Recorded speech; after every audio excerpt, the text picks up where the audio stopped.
importantly now, to a great extent, we are trying to keep our staff engaged. And a big emphasis for businesses, for managers, for HR practitioners is helping people stay engaged, to learn new skills, to grow with the business. And we really focus on development opportunities, enhancing areas of expertise about the business, and different training opportunities. And those things haven't really gone away. But now, primarily because of COVID, we're stepping back more, and there's a greater emphasis on the employee well-being. To be fair, we've always cared about our employees. It's not like, oh yeah, them, the employees. But now, because that remove is gone, and because there is less of a separation between home and office, church and state, we're seeing more than we ever did before.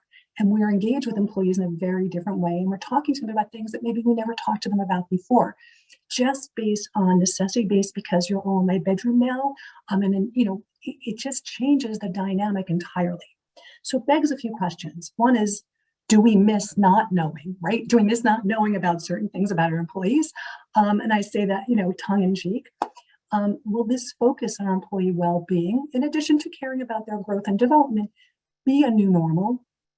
And importantly, what are your organizations and others that you know of doing to understand and address the current needs of your employees and their well-being?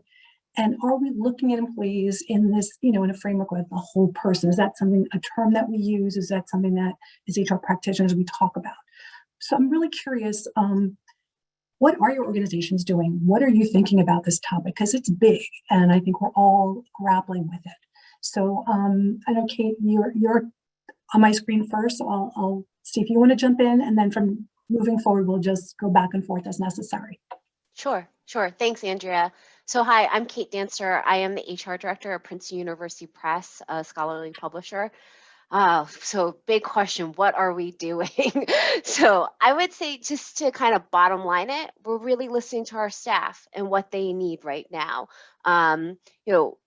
Obviously needs vary, but overall it really is about listening to that feedback and making sure we're making adjustments that support them, and really aiming to help them achieve work-life balance, because with COVID, there's just that structure, that separation. It's so much harder to have now than pre-COVID. So that's really broadly what we've been doing. I mean, very specifically, we have implemented some things that I think I know that other organizations are also doing, like wellness days. So, we have paid holidays. This is a new paid holiday now. The first Friday of every month is a day off. It allows everybody to get a collective break. And that was really playing off the fact that at PUP, we have a winter break that starts around Christmas Eve, that takes us through New Year's Day. And everybody spoke of, we have a work-life balance ERG, employee resource group, and I've been meeting with them to really listen to that population and hear, like, what more could PUP do to support you? And that was something that came up, was folks aren't using their paid time off. They feel like they're missing out. There's a little bit of, I think, FOMO happening, anxiety around email. So as well, so we decided to do this for our staff and give them off the first Fridays. We already had, prior to COVID, meeting free Fridays, email free weekends, and it's a practice, not a policy. But again, building in to the culture of the organization, just really practices and benefits that help support and force people that structure to give themselves time off from work. Randy, thoughts? Sure. Just by way of introduction, Randy Petway. I work for LinkedIn. I run our corporate business unit, or large enterprise corporate business unit, so servicing our very large Fortune 500 type of customers, providing them with plan, hire, and develop solutions. So everything from hiring solutions to learning and development to data insights, that sort of thing. But might seem odd that I'm sitting here, but prior to joining LinkedIn, I probably spent close to 20 years working in the industry that all of you folks work in as a technology provider. So kind of been on both sides of the equation. It's interesting because a lot of the things that Kate mentioned, and as we go through this session, I'll speak a little bit from what we do at LinkedIn, but also what we see at our customers, to give you both views of the world. At LinkedIn, a lot of the things that Kate just mentioned are similar things. So we already had what we call end days, which were meeting-free Fridays. There's a lot more to end day than that, but there were no meetings on end days. But we've, since COVID, introduced an additional day per month where there are no internal meetings. But even that, we learned some things, because initially we were doing that, or giving our leaders options to do that at a segment level. And what was happening was, you'd have maybe my segment would say, okay, we're going to do no internal meetings, but our cross-functional partners weren't doing that in their particular practice. So again, coming back to fear of missing out, the lack of equity across the organization, we had to rethink that and say, although we love giving our leaders autonomy, let's make this universal so that everyone is given the space and the permission to take advantage of this, explicitly given that space. Some other things that we've done is we've always had a shutdown week after the 4th of July and a shutdown week after or during the winter holiday, just before New Year or just after New Year.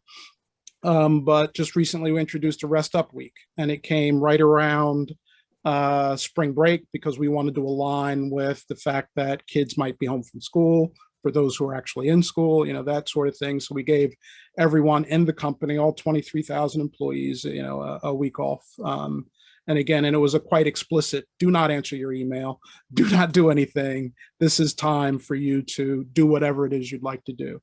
And then the last thing that we introduced, or another thing we introduced in the earlier days of COVID, which also we had a big learning there, was we introduced a program for people who needed flexibility. Now, we were already really leaning into flexibility, but we wanted a formal program where, as many parents were struggling with having the kids home at the beginning and they didn't know how to deal with that. If you need to adjust your work schedule, we'll give you the room for that. If you need to take some time off, paid time off above and beyond your DTO days, we gave space for that. But what we learned in a company of our size, we had exactly 13 people take advantage of it. And what we realized is, again, they didn't really feel like they had the permission to do so. They were worried, what would the perception of my boss be? What am I letting my colleagues down, et cetera, et cetera, et cetera. So at every leadership team, once we saw that statistic, at every leadership meeting, from the C-level all the way down, we had conversations about how do we enable people and give them the space to feel like they can take advantage of this, because we know that number's wrong. We know a lot more people than that need it. So, and we even got to the point where we said, okay, which one of our leaders is going to raise their hand and take advantage of this and do it themselves to set the example, to say that it's okay. All right. And that's what we ultimately ended up doing. I'm curious about that, because what we find is that we're doing a lot of the same thing. We have our meeting-free Fridays, which we always talked about, but we just sent out an email a couple of weeks ago to say, no, we really mean this, guys. And no emails after a certain point in time. But what do you do? I mean, we're much smaller than you, Randy. What do you do when you have the person in leadership in the meeting shaking their head at, when the senior team says we're going to do this, and then you find out from their staff that, in fact, they're not setting the example. And not just that they're we all forget to put the delay on the email, and we press send, and we're like, oh my goodness, the world's coming to an end now. But what happens when that role model is not doing their job per se? And that amps up anxiety for employees at a completely different level than if we didn't say anything about it, right? Because they're like, oh gosh, obviously I can't even, do I follow the company guidelines? Do I model my boss's behavior? What do I do here? Yeah, I just, the way we handled that was, first of all, we take that very seriously. If we have a policy, it applies to everyone. If we have an expectation around giving employees space, it applies to everyone. And if you're not aligned with that, it's a very serious thing at our company. But from a non-punitive standpoint, it was really about leading from the front. That was a real meeting we had. from the chief business officer. Are you going to be the one? Somebody at that level and at every level down has to raise their hand and say, I'm going to take two weeks off, 3 weeks off, whatever it is, because I need that space to deal with family issues. And we need you to be very transparent and open about that, right? Just to make sure. And I'll be very honest with you. I can recall I was sitting in a meeting talking to my team, talking about this problem. And I said, folks, I'm sure some of you need time off. When are you going to take it? And one of them looked at me and said, when are you taking your time off? I didn't even realize I hadn't taken any. So I said, oh, touche. And it got me in line to go ahead and do that. What about you, Kate? Are you experiencing some of the same things? Yeah, I mean, obviously, again, we're so much smaller than LinkedIn, but there's always, we have to be real, right, about the fact that we can't control every individual. There will usually be someone that's a bit divergent, but I do think that person at the top, the leader, the core leader, our press director, having her lead, even when maybe there might be a bit of misalignment with some of the other senior management. So what our press director does when she takes paid time off, she actually sends it out as a meeting request, and everybody in the organization knows that she is out. Her out of office message is very clear, that she is not checking email. So I think even when there might be that misalignment with maybe some individuals within senior management, if the person truly, like the top person is leading, it does signal to everybody it's okay. But I think going back to what Randy said too, I think, taking these practices, these policies really seriously, even if everybody might not be modeling it, that should be. I mean, people come to me about this and they say, hey, like, I'm confused. Like, I know the press is saying one thing, my manager's saying something different. What do I do? And I remind them, you are an individual that can you have agency in this. And I'm telling you what the practice is here. So do not hesitate to take advantage of something that's being offered to you. And in terms of understanding what employees really want, I think we intuit a lot, we hear from people, and I'm sure Randy has a lot of, I shouldn't say this, Randy, is there surveys that you're running? Are there interviews? Is there a formal way you're getting more specific information? Certainly we have conversations with employees all the time. We have listening tours. We do all kinds of things, but I'm just curious, are you collecting a lot of data and then informing, and how is that data collected and how often? So we again, even pre-COVID, we ran quarterly surveys. EVS surveys is what we call them. And they've always had kind of a core set of questions that were consistent across every survey, so we couldn't measure progress over time. And then they would have a set of questions that were either unique to a particular cycle, or maybe we only did them in off cycles, whatever the case might be. But the idea being that those were the things that were meant to pull the sentiment of our teams relative to what's going on. So as you can imagine, as COVID was really picking up, we started to lean into questions about well-being. Do you have the resources you need? We started polling very early. What are your sentiments about coming back to work? Would you envision yourself coming back and being in the office full-time or part-time, or whatever the case might be? Now, we have a huge advantage because we have a platform called Glint, which we used to use as a company, and then we acquired Glint, and it's now part of our offering. And the reason I say that's an advantage is because Glint also does crowdsourcing. So in aggregate, we can compare our results to what's going on across the entire Glint customer base, if you will. So we can see what's unique to LinkedIn, what is kind of consistent, what really impacts employee happiness, and engagement, and those sorts of things. So we measure that very, very aggressively. And when COVID came into play, we actually added an additional cycle, which we called the employee pulse. So it was an additional, very simple, it was maybe 3 questions per pulse. It was very short, very easy. We didn't want to create a heavy lift for folks, but those were really COVID environment specific questions that we were asking as we tried to build policy. So that's, tons of data, tons of people looking at the data, and an expectation. The other thing that we do is, out of the insights we get in each survey, there's a recommendation that goes to every manager, every leader, that says, here are the areas, where there's opportunity, and here are some suggestions on how to address it, and they're not prescriptive. It's just, again, it's suggestions, just to kind of give some direction. Because one of the things we've noticed in COVID is, we're a very autonomous, do what's best, think like an owner organization. But we found that in COVID, people were looking for far more prescriptive notions. Tell us what to do, please. Right. So we've leaned into that as well. So we've used the data to come up with those recommendations and suggestions and that prescription on things you can be doing. Thank you. Kate, have you been able to do anything similar on a different scale? Yeah, so not nearly as sophisticated as what Randy's Same. describing.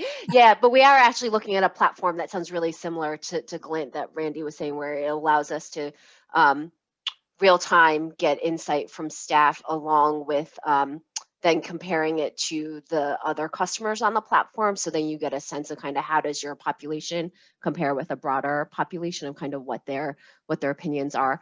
I think as far as kind of levels of listening here, collecting feedback, we really look to diversify the opportunities that we give staff to provide feedback. So we talked about the work-life ERG that we have. We have a managers council, which is basically line managers, and those are the people that report to everybody in senior management. So we'd have joint meetings with senior management and the managers council.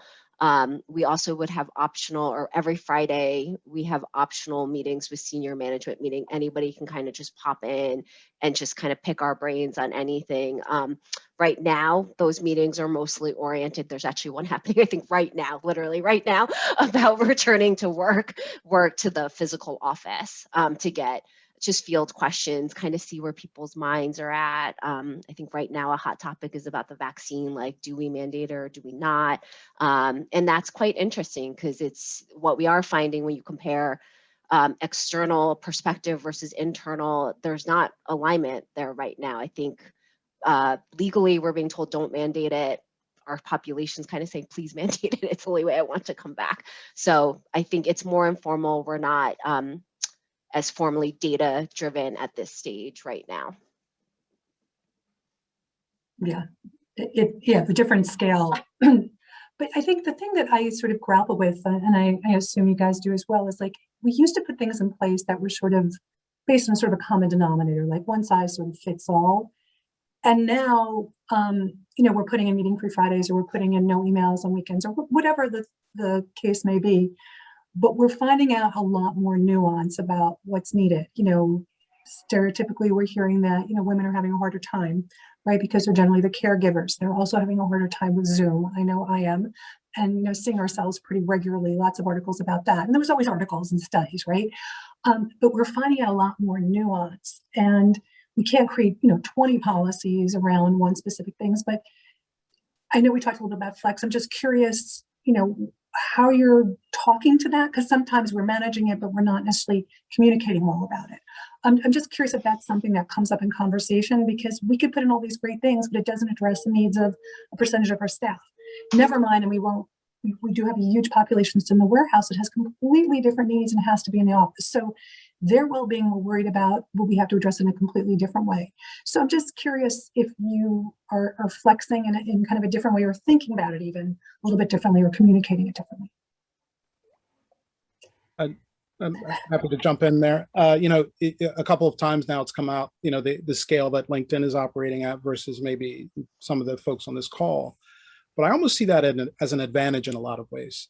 When I look at the data that comes in, so we'll ask a question, do you have the resources you need to do your job? And obviously the context of that changes when people are suddenly working from home and not sitting beside their colleagues, et cetera. So I look at that and we'll get a score, and maybe it's going up, maybe it's going down, whatever the case might be. But it's not until I read the verbatims, the actual comments, that I know, not everybody is even answering that question from the same perspective. So I think that the scale actually works to our disadvantage in that regard, because I can't get down to the core of what's really going on all of the time, you know. And then there's the question of being able to address it in a flexible manner. So that's definitely the case. And, you know, you talk about, needing to be flexible. When we were doing the surveys early on in COVID, or we were getting the results, I could look at the results of my, my directs, which is feedback coming in from their teams. And I could probably, just looking at the results, I could tell you the age breakdown of any given team. I could tell you where they're located in the country. And I could tell you, on that team, I bet 60% of the people are not working from their home at the moment. They've gone somewhere else. I can tell they're not sitting in Manhattan, or they're not sitting in San Francisco, right? Because I can tell the well-being scores are different for the people who actually got out of the cities early on than they were. So, getting down to that level and trying to understand what's really going on was essential. And we had to work our policies and think about being flexible and meeting people where they are in that context. Yeah. Yeah. Kate, did you add? Yeah, I mean, I think the whole transformation of supporting people moving forward, it's here to stay. It's not just with COVID. It's going to be this flexibility. It's going to be tailoring things for people, while still trying to keep things fair. I mean, that's a big thing from the HR angle, is trying to be fair, right, and equitable. But yeah, if anything, I think we knew before. I mean, we did know. I don't want to say think. We knew before COVID that everybody came to work with variable situations outside of the place. But now it's just in our face, and we can't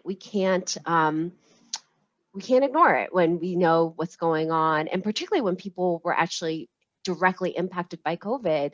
We really, I mean, again, prior to COVID, our management structure here is things are, for the most part, work arrangements, where you're working, your day-to-day schedule, that's between you and your manager. I mean, we had some staff that were directly impacted by COVID, and the overall messaging is do what you need to do, right? Like, to get through this, like, we'll get the work done, whatever's not being done, let us know, and we'll fill in those gaps. So I think, while we're talking about this point in time, because I'm also just want to point that there's a comment or question about, are these breaks, extra vacations, all these things that we're implementing, are they purely for COVID? At least at PUP, no. Our view is this is the new way to work now. It's staying here. I think we all need to kind of wipe that slate of how we used to work pre-COVID. That's not coming back. It's not coming back anytime soon. Yeah, I think we're going to all watch and flex as necessary in terms of where we end up. I think we know where we are today. When we're fully back, whatever fully back looks like for an organization, things may shift at that point. And it's hard to say. It's hard to just put a stake in the ground and say this is it forever. But I think what we have learned is that we can flex. We can flex really successfully. I think the challenge is, the productivity being sustainable, because people are really productive, but it's taking a toll on them. How much flex can a manager manage, right, within a group? And I think probably more than they think. That's personal. But it's very unnerving, because managers liked having, I think, many times, like, very strict rules. Like, it was easier for them not to have to make certain determinations and worry about equity, the same way that, now it's like, oh gosh, can I let Kate do something but not let Randy do it? And is the whole place just going to blow up if that happens? And I know we only have a few more minutes left. And one of the things that's very important to Shad and to me is we have this amazing culture. I like to believe we do, right? And we've been gone for over a year, and we're sort of running on the goodwill of that culture and the relationships that have been built. And we've been hiring a lot of people since then. And we will go back to some sort of different arrangement. It's not going to be, we haven't announced it because we haven't put a period at the end of the sentence on it, but it's not going to be the traditional arrangement. It's impossible for that to happen, right? How do you maintain a culture over this course of time and going forward, when people might not all be back in the office at the same time, when we're trying to be very cognizant of different people's needs and address those at the same time? We're running a business that relies on some collective value system, collective feeling about what we do, some passion around each other. It's important to us. I have to imagine every organization it's important to in varying ways. And I'm just curious, if this is a conversation that's happening, and are there things that you're putting in place that to help maintain that culture or enhance it? Because that wouldn't be a bad thing either, right? Mhm, mhm. I can go ahead and so it's obviously harder if it's not obvious already. It's definitely harder because we're not all physically in the same place. But I think, particularly at PUP, where we are a nonprofit mission-based organization, I think orienting ourselves around the mission, what are we really doing here, besides the free food in the kitchen and the stuff that, the trappings that we used to have. But I think if we orient ourselves around that, and we've also been hiring quite a fair amount during the pandemic, so that's always a concern, right? Are you going to lose that culture? Are those new people getting a good sense of the culture, even though they're not having the same experience as other people when they're onboarded? And I think I'd like to think that we've been pretty successful at PUP, just from checking in with folks, that they feel supported, they feel that degree of collaboration that we really believe, is integral to the work that we're doing. And innovation is a huge part of what we were doing before COVID and continues to be. And I think a lot of when we're talking about flexibility, it's also about experimenting with kind of what works and what doesn't. And that ties into innovation. So I think really just kind of being really clear what our values are and just trying to line up everything and reminding people this is how we're oriented. I think that helps maintain that culture. Thank you. Randy, anything? Yeah, I would agree entirely. So I didn't realize this until we sat down, but my background, those are actually all words from a culture. That's one of the little lounge areas in our office. And what occurs to me is that, if you've been with the company for less than a year, you've never seen that, right? You have never actually seen that. Whereas the rest of us, we live and breathe it. And, at LinkedIn, from the day of your interview, all right, the culture is palatable. The first time you walk into our office as a visitor, the culture is palatable, right? So we've lost that. And I'm not saying we won't get some of it back, but we're never going back to the old normal. So things we took for granted in terms of all of this great, I'll just call it culture infrastructure that we've built, we can't take for granted anymore. We've got to come up with a new way of instilling that same culture. So it's all the things that Kate mentioned, but the other thing is just realizing we have to be more deliberate. We're going through a pretty significant organizational change right now. And whereas normally you would have this committee to deal with financial things and this people things, et cetera, we have a culture element to that. With one of our top sales leaders is responsible for driving that track, and it's being given every amount of weight, which is how do we onboard people in this world and instill the culture? And what do we do? We used to have an excellent annual conference, physical, everybody together, which was incredible. How do we get the value out of that used to reinforce our culture? So it's really about being very deliberate and understanding that new world, new tactics. Right. Thank you. I know we're at time, and I see Brian is back. Brian, do you need us to close in some particular way? We are at time, but I wanted to both share an observation. Carrie Cahill mentioned earlier in the conversation that she'd read about Princeton University Press's Wellness Days, and it's something that she had shared with her colleagues. So I just wanted to pass that along to Kate. Okay. Thank you. And I didn't come up with it, so I don't, that's many employers are doing it. And there was a question that I think that you've answered generally. Linda Secondari from Studiola Secondari is asking if the things like breaks, the extra vacation week, no meeting Fridays, etc., are they for COVID only, or do you think they're going to carry over? I think I've heard pretty clearly that everybody's saying we're figuring that out, but it won't be the same. So if anyone want to comment on that? Yeah, I think a lot of them will carry over. Certainly the no meeting days, people need that. And the email cutoffs at a certain time, we don't have a system, a technology shut off, but we do have our own accountability toward that. And the various days, I think we're going to have to do that. Maybe not to the same extent. Maybe we shift them a little bit. Maybe they're in different format because like we're saying, there is no common denominator and we need to be mindful of that. But when everyone's off at the same time, it really makes a difference for everyone, because otherwise emails are still coming in and work is still happening, and you come back and you lose whatever zen you had for the 24 hours before you came back. So I think we're trying to learn from all of this, but it could shift. But I think that there's a commitment to doing something to help employees maintain their well-being. Yep. Well, thank you for that. And thank you, Andrea, Kate, and Randy for doing this and for coming back half a year later to say that there is a little bit of a light at the end of the tunnel. I think we're going to make you our HR whisperers permanently. You can come back every annual meeting. Yeah. It'll be like the 3-question survey that Randy was talking about. We'll just I like that. we'll have the three amigos come and talk about HR. Yep. Thanks for the time today.